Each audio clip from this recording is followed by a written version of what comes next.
Kira-kira menurut Yai sebagai penyusun buku ini, karena di sini insya Allah juga ada terkait dengan problem solving ya terkait dengan kasus perceraian dan segala macam. Itu bagaimana? Ya, secara teoritis lah.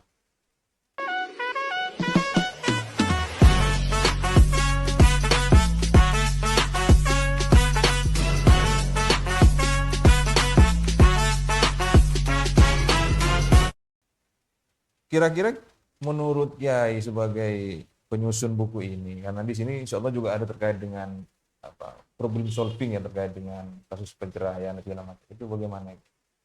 Ya, secara teoritis lah. Ya gini, kita tunjuk dulu orang ketiga untuk minta mau itu. Karena begini, ketika dua orang menikah, dua budaya menjadi satu, dua keluarga menjadi satu, dua tradisi menjadi satu, dua kebiasaan yang mungkin sangat berbeda itu menjadi satu. Ya pasti banyak nggak cocok. Betul. Di banyak. Gimana caranya kita ambil yang cocok-cocok saja. Yang kedua, bahwa pernikahan itu istilahnya tidak akan pernah aman seumur hidup.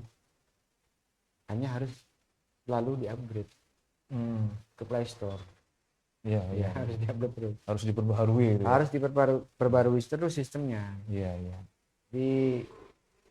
Ya orang tua pun nikah sudah 20 tahun, 30 tahun, 40 tahun, kemungkinan bercerainya ada. Iya. Makanya dibutuhkan cara-cara bagaimana kita mempertahankan itu. Apa alasan dipertahankan dan apa juga alasan kalau harus tidak dipertahankan. Jadi diperbarui sistemnya, bukan perangkatnya. Cak kalpo. Maka perlu penyegaran. Kira-kira bagaimana menyegarkan pasangan suami istri itu untuk terus memiliki alasan untuk mempertahankan pernikahan itu dalam segala situasi apapun. Itu mungkin butuh penjelasan psikiater ya, atau psikolog, atau pengamat. Saya tidak bisa menjelaskan itu secara detail. Tapi di sini ada. Modulnya ada ya di modul. Ada di modulnya. Ada. Siapa yang berhak ngomong di situ? Dan lebih dari itu Mas gini. Kita merasa tabu kalau kita ngomong seks. Ya. Sebetulnya dalam konteks ini itu tidak tabu, itu ilmiah. Yang tabu itu ngomong seks di panggung impian. Oh itu. Nah, iya. Iya. Kan yang dengerin siapa saja kan kan. Iya. Jadi kalau sudah di tempatnya ya enggak tabu. Makanya dalam sekolah pranikah ini, karena saya memang memprioritaskan orang yang memang sudah siap mau nikah tinggal 2-3 bulan. Biar dokter nanti yang ngomong, atau bidan, atau pakar, atau bahkan seksolog. Sebetulnya saya bisa kayak Masa Atung. Itu ada banyak. Saya ngumpulkan referensi banyak.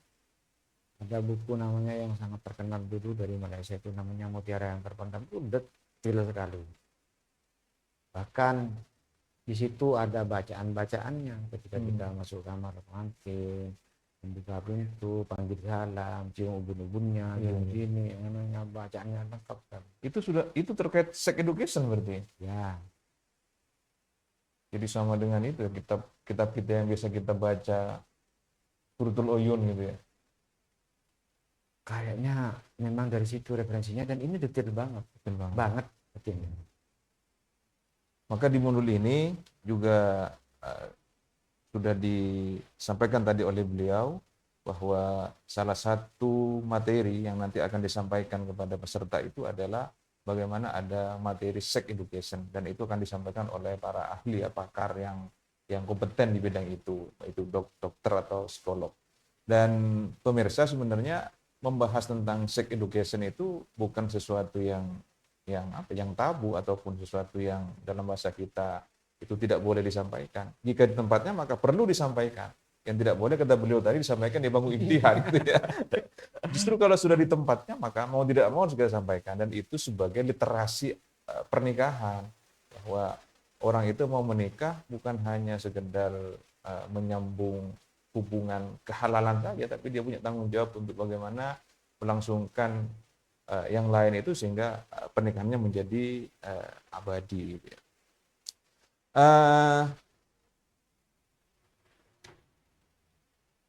Kalau sejauh ini Kiai sebagai apa namanya ya, sebagai penyusun buku ini, pedoman ini, pernah menemukan enggak Kiai kasus-kasus terutama yang berkaitan dengan rusaknya rumah tangga itu yang memang faktor disebabkan oleh karena faktor ekonomi? Studi kasus dengan Ada tapi tidak banyak. tidak banyak. Sangat jarang lah. Berarti ekonomi tidak menjadi faktor utama. Iya, yang saya lihat begitu. Ada banyak faktor lain. Yang di antara yang saya temukan, termasuk faktor yang paling kecil. Ternyata istilah orang tua kita, ya menikah dulu urusan ekonomi kemudian. Kiai, mungkin ada hal yang perlu disampaikan kepada generasi muda kita, bagaimana mematangkan diri sebelum masuk ke jenjang pernikahan, ya, baik secara agama maupun secara sosial, secara psikologi. Kalau pilih pasangan, ini ya menurut saya, sebelum kita jatuh cinta pada seseorang, kita jaga jarak dulu supaya rasionalitas kita itu berjalan. Karena kalau sudah terlalu cinta, itu udah nggak kerja, udah nganggur rasionalitas kita. Makanya ketika seseorang sedang hendak ancang-ancang tuh, jadi ketika otaknya masih bisa bekerja dengan normal, nah pada saat itulah dia cari pertimbangan, cari masukan. Jangan setelah terlanjur cinta, itu bukan cari masukan, itu cari dukungan. Iya. Tuh. Yang kedua, tidak mungkin kita temukan orang cepat sumpah. Gimana maksudnya itu? Iya, rutin. Komplit maksudnya. Ya rutin. Pinter. Nah, anan gae. Iya. Nah, terus kenakan jiher. Pasti dong mau bolong kafe. Lah nyari cepat sumpah sih itu tidak betul aja kok. Iya. Gitu. Nah, kalaupun ada, ya mungkin sudah diambil orang. Kita itu kan lihat abang video. Bahkan saya sarankan gini, enggak kabinian itu, sampai itu kalau cari cowok itu mending cari yang jelek saja. Kenapa? Karena dari start sudah jelek. Jadi gak akan kaget. Kalau startnya ganteng kan, bilang ganteng biasa, jelek banget. Kalau jelek dari awal kan aman, tidak ada yang bukan semakin jelek nanti. Tuh, terus yang ketiga, perlunya kita benar-benar memilih. Jadi kan orang aja ada banyak dari banyak. Enggak.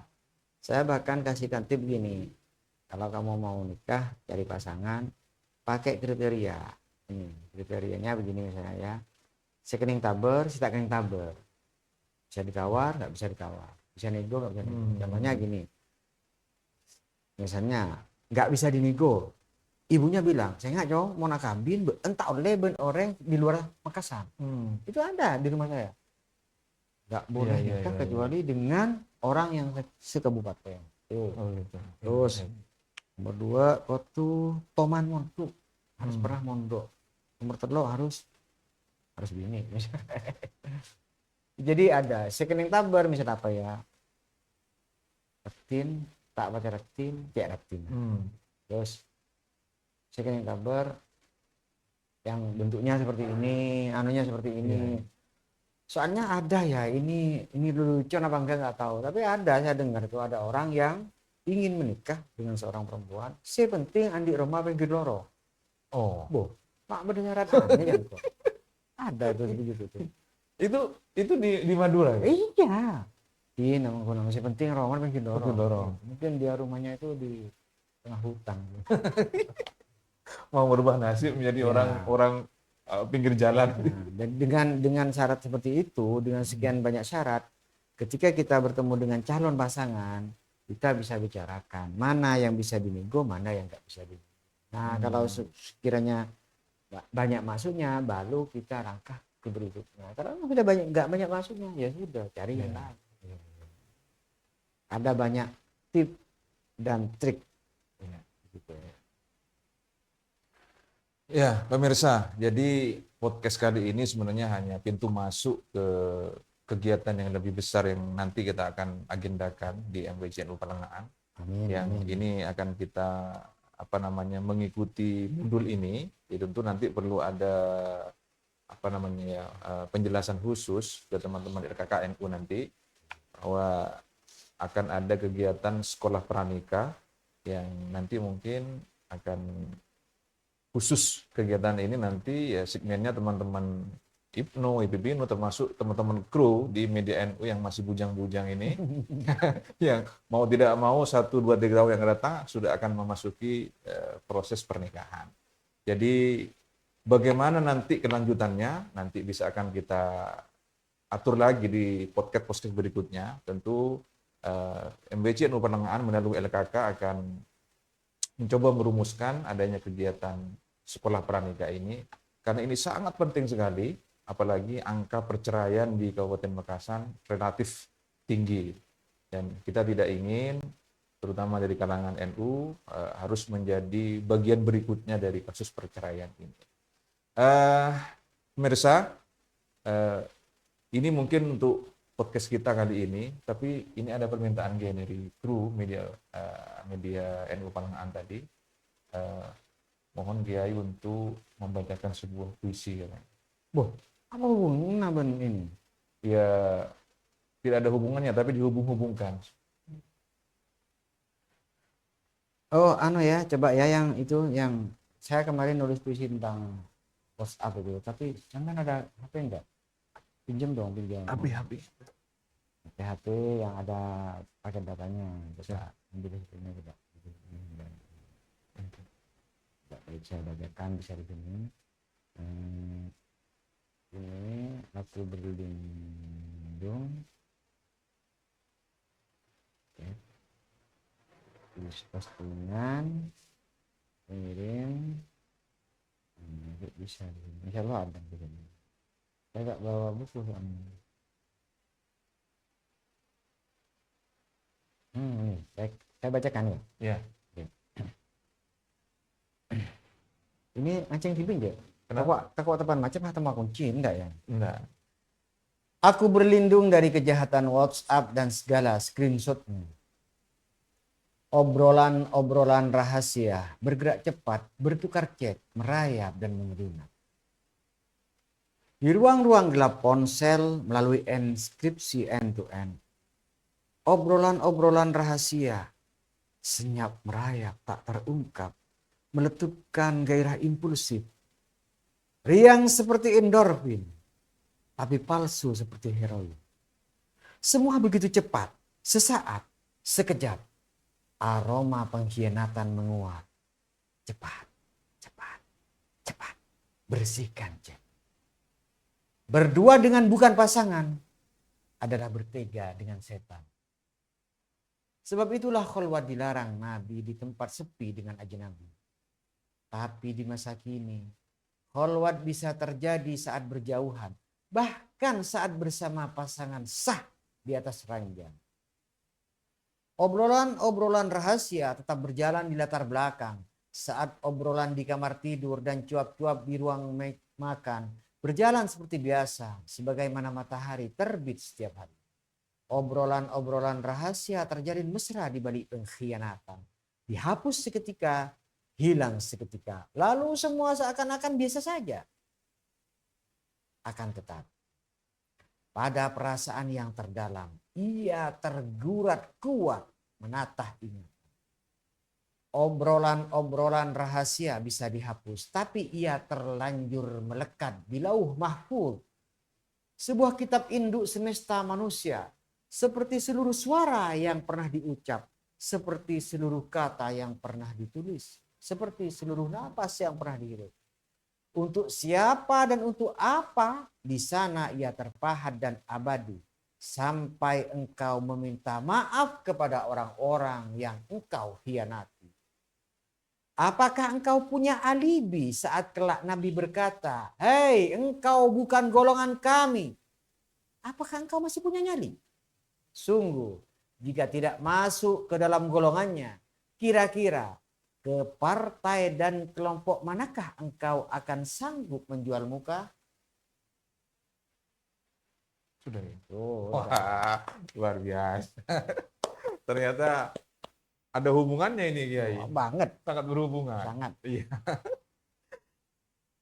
Baik, terima kasih Kiai sudah hadir ke podcast kami. Mungkin ini mau disampaikan sebagai closing statement? Enggak, sudah. Sudah. Tadi sudah closing Oh, itu statement. closing. Ya, terima kasih beliau Kiai Muhammad Faizi, salah satu majelis pengasuh dari Pondok Pesantren Anokoya yang sudah menulis modul dari sekolah pranika ini, dan insya Allah nanti akan jadi referensi untuk kegiatan RKKN UD MBK Pertengahan. Terima kasih Kiai sudah rawuh ke tempat kami, dan pemirsa kita akhiri podcast ini, sampai jumpa di podcast berikutnya. Assalamualaikum warahmatullahi wabarakatuh. Waalaikumsalam warahmatullahi wabarakatuh.